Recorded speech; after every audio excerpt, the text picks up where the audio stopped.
welcome to Flashback and welcome to the Nexus as well. Today we're going to be having a look at issue 28 of our Starship collection as we go back through some of the older issues. Today we're going to be having a look at the Maquis Raider, or the Jude class as it is. So here's the model. But first let's just pop that aside and we'll have a little look, a closer look at that in just a minute. So let's take a look at the magazine. So we have the length of it here. It's 68.5 meters, 24th century, and it has a crew of 30. So it's a fairly big ship. Yeah.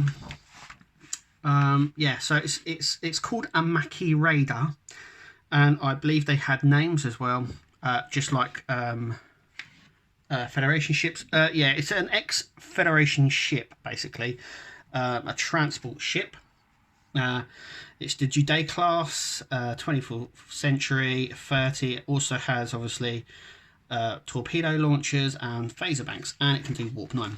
It's more prominent really for it appeared I think mainly in Deep Space Nine, but obviously it had a prominent effect on Voyager as well. So yeah, if you don't know who the Maquis are, they're a sort of terrorist organisation, but the kind of terrorists where you think they're doing right, if you know what I mean. I don't know if even that is possible, but in Starfleet it is. Yeah, so it's an ex-Federation transport ship that was used for covert attacks against the Cardassians. So it's an upgraded version that the Maquis had. Yeah, so it's highly manoeuvrable. This is why I think it was used as a cargo ship around near the Badlands and stuff like that. Here we see it firing weapons, and obviously Voyager as well. The bridge of it, yeah, there's actually two versions of the Maquis Raider. There's a smaller version with a more of a cockpit sort of dome at the front here, and then there's obviously the bigger version. The bridge of it is more of like a runabout bridge or a runabout cockpit. That's the sort of bridge style it has, but it's big enough to carry 30 crew, so it's fairly big. So yeah, I love the plan views that we get. So here we are, we have the phase cannons at the side here, and the torpedo launchers here, impulse engines, warp reactor there. So we get into a lot of it there. There's it attacking the Defiant. So the studio model. So yeah, so this was a physical studio model. As you can see here, it sort of goes into the design. So originally it had a more of a cockpit look. I'm just going to show you that appeared in the Next Generation, and then they went for an upgraded version which they added some bits to it. Obviously the phaser bits at the side here, and gave it more of a bridge style front end as well. Then the story behind the Maquis. So this looks into the Maquis and stuff like that. So yeah, I think they're more prevalent or more situated on Deep Space Nine, but obviously we get a big backstory on them on Deep Space Nine. But the Maquis, you have the Maquis crew obviously on Voyager, and they're obviously present as well on the Next Gen. Big storylines on DS9 about them though, which is good. Some more trivia. The one that was on Deep Space Nine was called the Valjean. Anyway, at our next Flashback episode, we'll be looking at the Jem'Hadar fighter, or the Jem'Hadar bug, I do believe it's called among the community. Yeah, issue 29, and we'll be having a closer look at that. Nice picture there at the top. So, without further ado, let's have a look. Let's have a look at the Maquis Raider. It's got this really interesting paint job. Now, obviously, it's a Federation ship. I would have thought it'd been more of a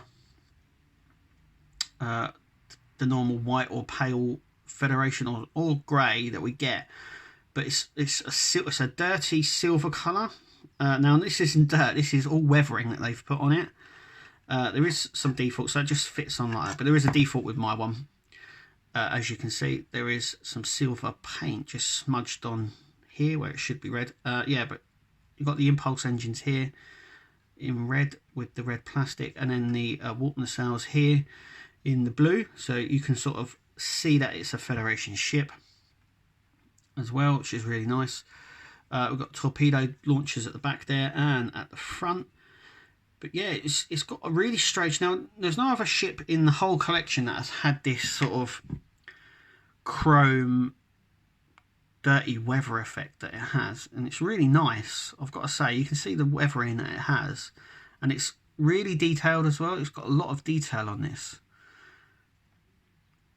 Even underneath, they've dirtied it up. Not as much though, but it is there, and it's this really nice chrome colour. This is like the bridge section just here. Yeah, there's the little phaser things. I would be very cautious with these because they could, I think they can easily snap off. But yeah, it's really nice. I mean, I'm surprised. I mean, it's a good size as well, as you can see. There's my hand, so it's a really nice size. Definitely worthy of the collection. I think a lot of these ships are really. Yeah, I mean, it's really nice. It's got these wings. Now with these pylons that are attached, you would have thought that they may be moved, and they may do, but we never saw that on the show, and it's not mentioned in the magazine either. But yeah, I really like it. It's got this really chrome, dirty silver look to it, where some bits are shiny, as you can see.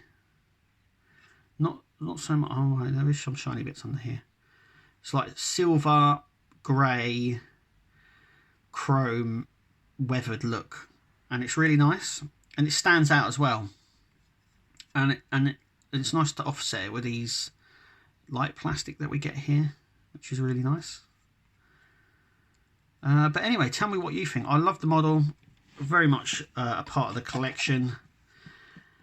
But anyway, tell us what you think. Thank you for watching Flashback. Remember to catch us every Thursday for Flashback. Remember to subscribe and like this video.